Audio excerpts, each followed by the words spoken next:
I asked 5 AI models to help me make an investment decision on Tesla, and the results are a bit disturbing. So I gave all of these AIs the same one prompt, and number one, here's what it recommend I do for Tesla.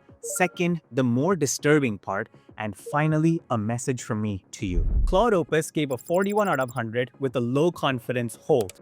Claude Haiku, a 52 with a hold. Gemini, a 62 with a hold.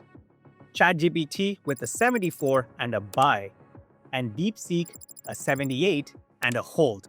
I got both a hold and a buy rating. But here's the even scarier part. I read their report for literally 2 seconds and confidently pushed back on them saying, your analysis is amazing, but your final outcome or recommendation is wrong. And DeepSeek and Claude Haiku immediately changed their mind. Haiku confidently changed its mind to sell, and DeepSeek confidently told me to buy. It changed its mind in a second, but acted 100% confident. Thankfully, some models were more stable, but the final recommendation I got from AI for Tesla was you can either buy it, hold it, or sell it. If I were a comedian, there's a joke in there somewhere. So my message to you is please be careful when investing with AI. AI is still a great tool for helping us learn investing, and I'll cover that in the next video. But please don't take AI's ratings blindly. Your entire family's future depends on it. If you want to learn how to invest with AI from someone who has an MBA from a top 10 business school and someone who worked at these AI companies actually building AI, consider subscribing.